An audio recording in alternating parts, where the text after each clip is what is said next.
Dans Surat Al-Kahf, Allah subhanahu wa ta'ala nous présente les 4 épreuves et les 4 objets de tentation auxquels doit faire face l'humanité. Ce n'est d'ailleurs pas un hasard si le prophète sallallahu alayhi wa sallam a dit « Celui qui apprend les 10 premiers versets de Surat Al-Kahf sera protégé contre l'antéchrist. »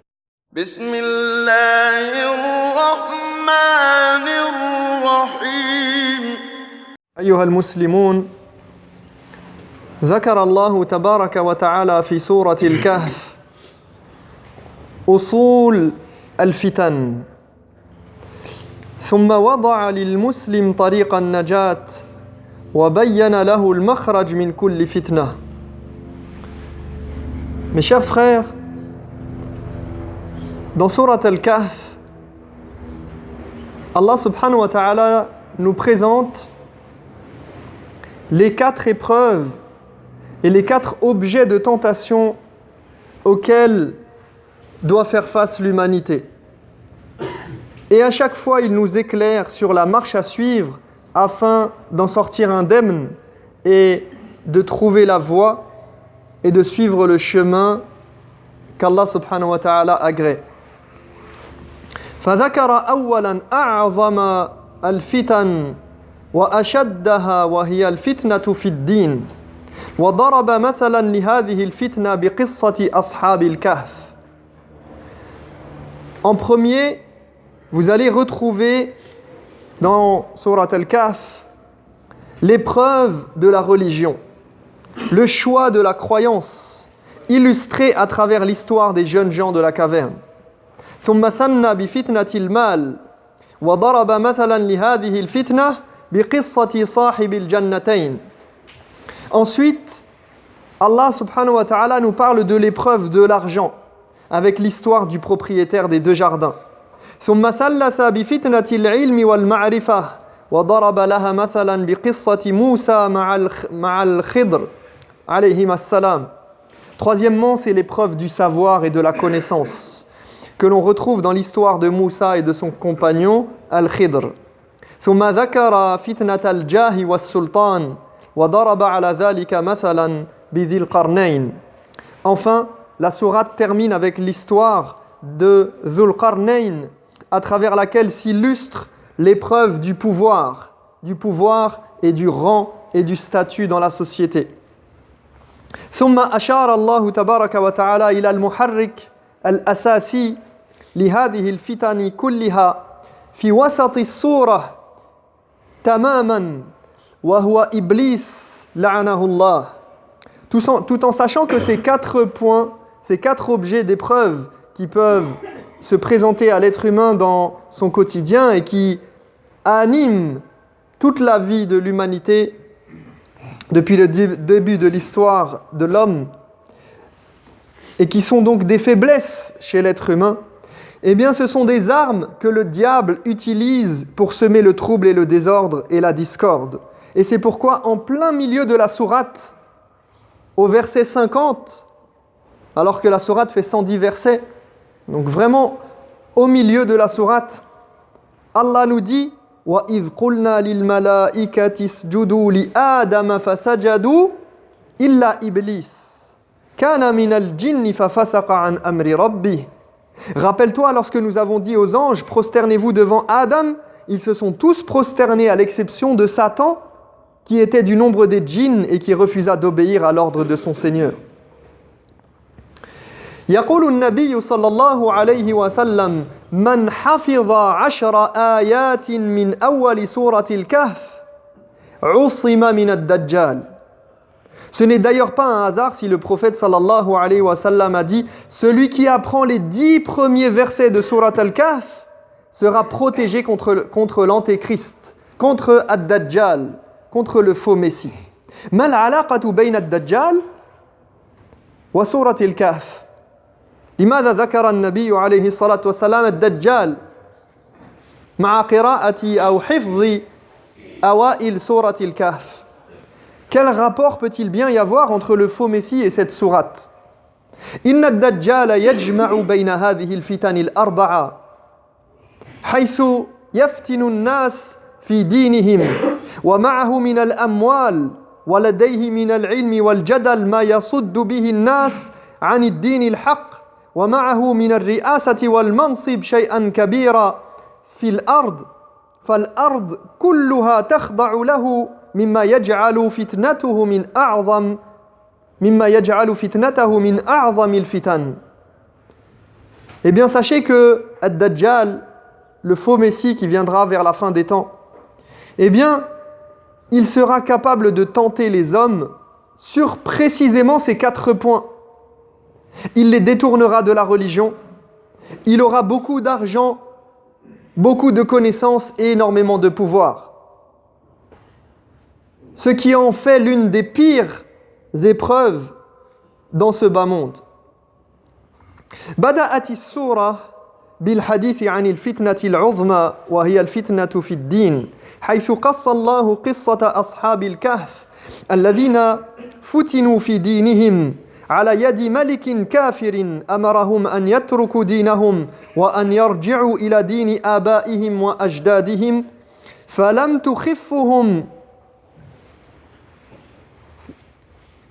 تخفهم تهديداته ولم تغريهم إغراءاته ولم تنفع معهم ضغوطاته ففروا بدينهم إلى الكهف. La première épreuve, c'est donc celle de la religion. Allah nous parle de ces jeunes qui ont fui pour préserver leur religion car le roi voulait leur imposer des valeurs qui n'étaient pas les leurs. Mais malgré les menaces et les nombreuses tentatives pour les séduire, ils n'ont pas cédé face à la pression et se sont réfugiés dans la grotte. Inna fitnat ad-din عظيمة نسأل الله تبارك وتعالى الثبات على دينه ولكن الله بين طريق النجاة وذلك بالصبر وكثرة الذكر وبصحبة الصالحين والابتعاد عن العصاة والمجرمين. La tentation vis-à-vis des valeurs morales, vis-à-vis des principes de vie, du choix de sa croyance, c'est une tentation très forte. Qu'Allah raffermisse nos pas. Mais la solution réside dans la patience, la compagnie des pieux et l'éloignement des mauvaises personnes. واصبر نفسك مع الذين يدعون ربهم بالغداة والعشي يريدون وجهه ولا تعد عيناك عنهم تريد زينة الحياة الدنيا ولا تطيع من أغفلنا قلبه عن ذكرنا واتبع هواه وكان أمره فرطا. Fais preuve de patience en compagnie de ceux qui invoquent leur Seigneur matin et soir, recherchant sa satisfaction. Ne les quitte pas pour courir après les plaisirs de ce monde. Ne les quitte même pas du regard, nous dit Allah subhanahu wa ta'ala. N'obéis pas à celui dont nous avons rendu le cœur inattentif à notre rappel, qui suit ses passions et se complaît dans ses excès. C'est donc l'épreuve de la foi et de la mécréance, du choix de la bonne guidée ou du mauvais chemin. Et c'est pour ça qu'Allah subhanahu wa ta'ala, si vous regardez la sourate, vous allez voir qu'il parle juste après dans le verset qui suit فَمَنْ شَاءَ فَلْيُؤْمِنْ وَمَنْ شَاءَ فَلْيَكْفُرْ, que celui qui veut croit et que celui qui veut mécroit, qu'ils choisissent. Et les jeunes gens de la grotte ont choisi, ils ont choisi la guidée d'Allah subhanahu wa ta'ala, ils ont choisi la croyance au monothéisme. ثم ذكر الله تبارك وتعالى الفتنة الثانية من الفتن الكبرى وهي فتنة المال وقص في ذلك قصة المؤمن والكافر صاحب الجنتين واضرب لهم مثل الرجلين جعلنا لأحدهما جنتين من أعناب وحففناهما بنخل وجعلنا بينهما زرعا. Deuxièmement, c'est l'épreuve de l'argent. C'est une histoire sous forme de dialogue entre deux amis, semble-t-il, deux compagnons du moins, un croyant et un non-croyant, propriétaires de deux jardins. Propose-leur, nous dit Allah subhanahu wa ta'ala, propose-leur la parabole de deux hommes. À l'un d'eux, nous avons donné deux jardins plantés de vignes que nous avons entourés de palmiers et séparés par des champs ensemencés. فَأَنْفَقَ الْمُؤْمِنُ مَا لَهُ فِي طَاعَةِ رَبِّهِ وَابْتِغَاءَ مَرْضَاتِهِ وَأَمَّا صَاحِبُ الْجَنَّتَيْنِ فأخذه الغرور والفخر بماله وبستانه فتكبر على صاحبه وازداد غرورا وعجبا.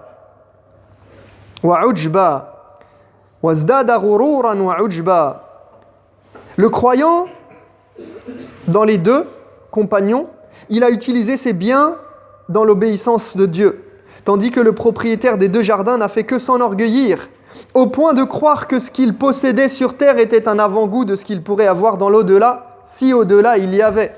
Car il est même allé jusqu'à remettre en doute le fait qu'il y ait un au-delà. وَالنَّجَاةُ مِنَ الْفِتْنَةِ من هذه الفتنة فتنة المال بفهم حقيقة الدنيا واستشعار حقارتها ودناءتها واستشعار الحياة الحقيقية وهي الحياة الأخروية. Pour réussir cette épreuve de la tentation de l'argent, il faut comprendre que ce bas monde n'a aucune valeur en réalité et ressentir que la véritable vie, c'est celle de l'au-delà.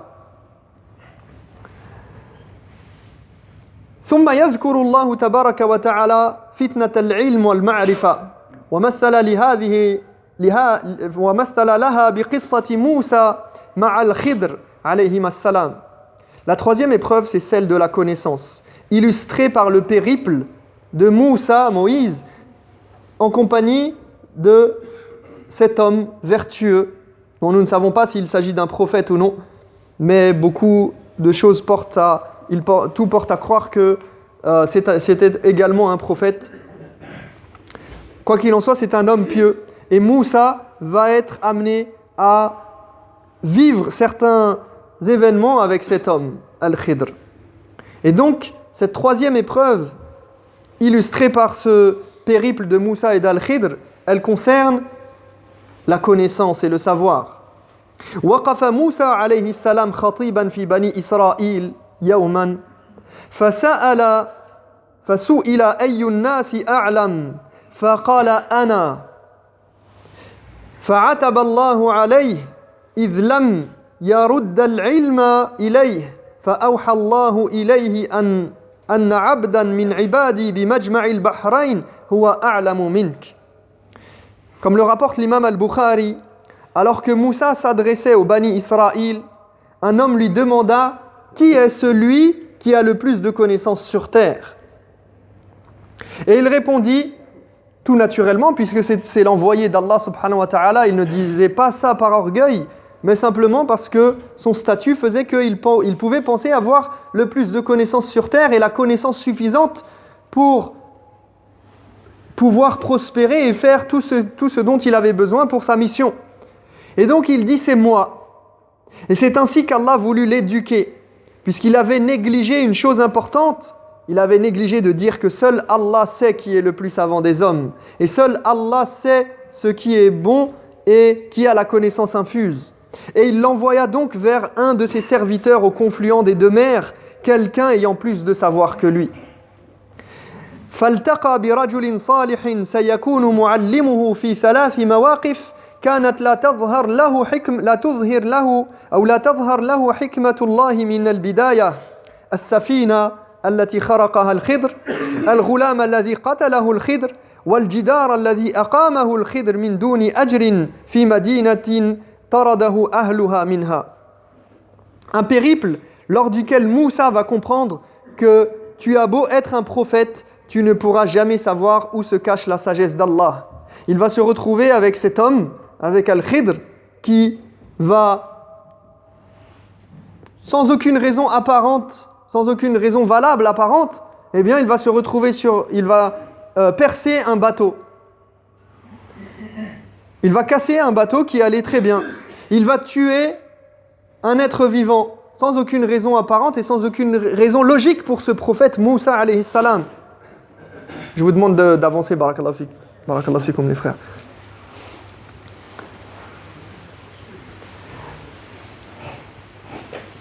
Et il va également reconstruire un édifice, un mur, sans raison valable apparente. Et tout ça va lui montrer et va lui apprendre et l'éduquer. Cela va lui apprendre qu'il ne connaît pas la sagesse d'Allah subhanahu wa ta'ala. Qu'il ne sait pas pourquoi Allah tabaraka wa ta'ala il prescrit certaines choses dans ce bas monde. وطريق العصمة من هذه الفتنة فتنة المال بالصبر على طلب العلم مع التواضع وعدم الغرور والاستكبار بالعلم قال ستجدني إن شاء الله صابرا ولا أعصي لك أمرا. Pour ne pas tomber dans les pièges liés à la connaissance et au savoir, il faut s'armer de patience dans l'apprentissage, en faisant preuve d'humilité, de modération et en ne se croyant pas le plus savant, quelle que soit la raison. Ici, Moussa alayhi salam, il avait une bonne raison de se croire le plus savant. Mais Allah subhanahu wa ta'ala lui montre que même malgré toutes les raisons que tu as oublié quelque chose, c'est de renvoyer la connaissance à Allah subhanahu wa ta'ala. Moïse lui répondit, tu trouveras, s'il plaît à Dieu, en moi un homme toujours patient et je ne te désobéirai point. C'est l'humilité dans l'acquisition du savoir, mais aussi face à l'enseignant et celui qui détient le savoir. Et au premier rang desquels Allah subhanahu wa ta'ala qui détient la science infuse. Car bon nombre de personnes sont emplies d'orgueil face aux textes sacrés. Et ils ont tendance à croire qu'ils ont la connaissance, qu'ils n'ont pas besoin, soit ils n'ont pas besoin du texte sacré du tout, soit ils savent tout et ils n'ont besoin de personne et ils ont mieux compris que tout le monde. ثم ذكر الله الفتنة الرابعة فتنة الجاه والسلطان وقص في ذلك قصة ذي القرنين الملك العادل الذي ينشر الحق والعدل والخير في الأرض ويملك كل الأسباب المادية من علم وتكنولوجيا التي تسهل له التمكين والنجاح في الحياة. Enfin, la dernière épreuve mentionnée est celle du rang et de la puissance sur terre que l'on retrouve dans l'histoire de Dhul Qarnayn. Ce roi juste, et regardez, on termine par un roi juste alors qu'on avait commencé l'histoire des gens de la caverne par quoi? Par un roi injuste. Donc Allah subhanahu wa ta'ala, il nous montre, il nous parle du roi injuste au départ. Et ce roi injuste, on le retrouve même où? Dans l'histoire de Moussa avec Al-Khidr.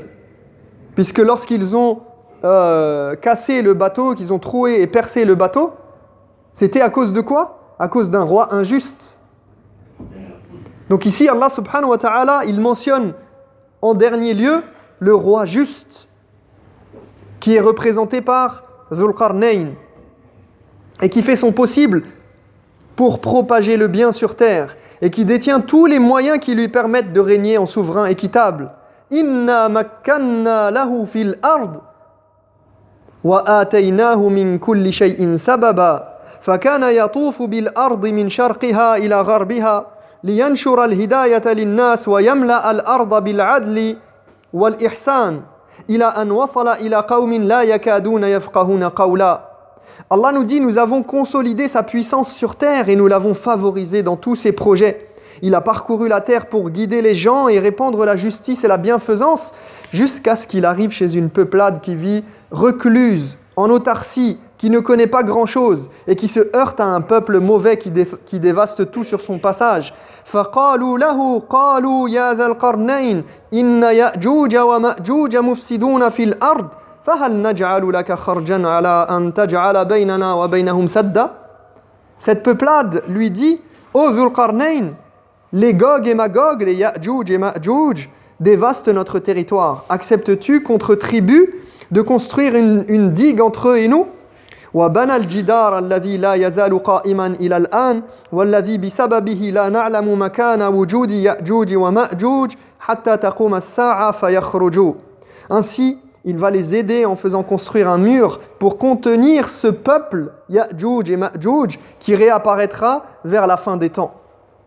Et vous constatez ici que, et c'est un point commun entre ces quatre histoires, c'est qu'à chaque fois, vous allez voir qu'Allah subhanahu wa ta'ala, il cite quoi? Il cite Incha'Allah, Masha'Allah, le fait que ils n'ont pas, dans certains cas, ils ne l'ont pas fait, ou ils auraient dû le faire, ou on voit qu'ils le font, c'est renvoyer les choses à Allah subhanahu wa ta'ala. Qu'il s'agisse même de la guider.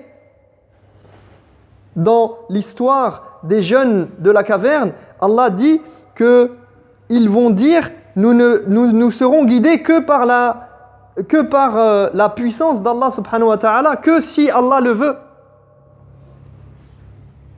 Et il en est de même à chaque fois. le Sahib al-Jannatayn, le propriétaire des deux jardins, eh bien, il n'a pas renvoyé et attribué ses faveurs à Allah subhanahu wa ta'ala. La même chose pour Moussa alayhi salam, qui n'a pas attribué la science à Allah subhanahu wa ta'ala à ce moment précis lorsqu'on lui a posé la question qui est le plus savant sur terre. Il aurait dû dire Allahu a'lam. Et quatrièmement, l'histoire de Dhul Qarnayn, inna makkanna lahu fil ard.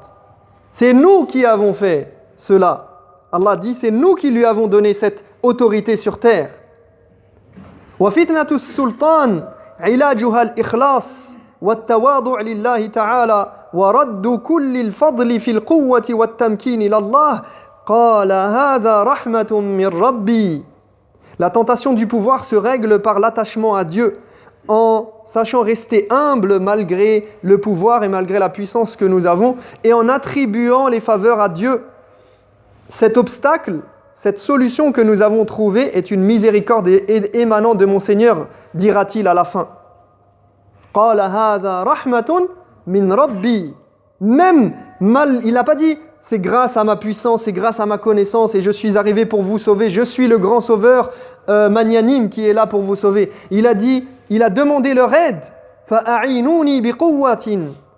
Aidez-moi, venez m'aider pour construire cette barrière qui va contenir Ya'juj wa Ma'juj, ce peuple qui dévaste tout sur son passage, pour vous protéger.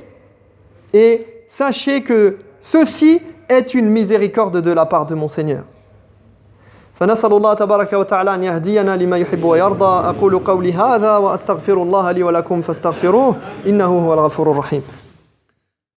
والعجيب أيها الإخوة أن السورة تنتهي بقول الله تعالى قل هل ننبئكم بالأخسرين أعمالا الذين ضل سعيهم في الحياة الدنيا وهم يحسبون أنهم يحسنون صنعا.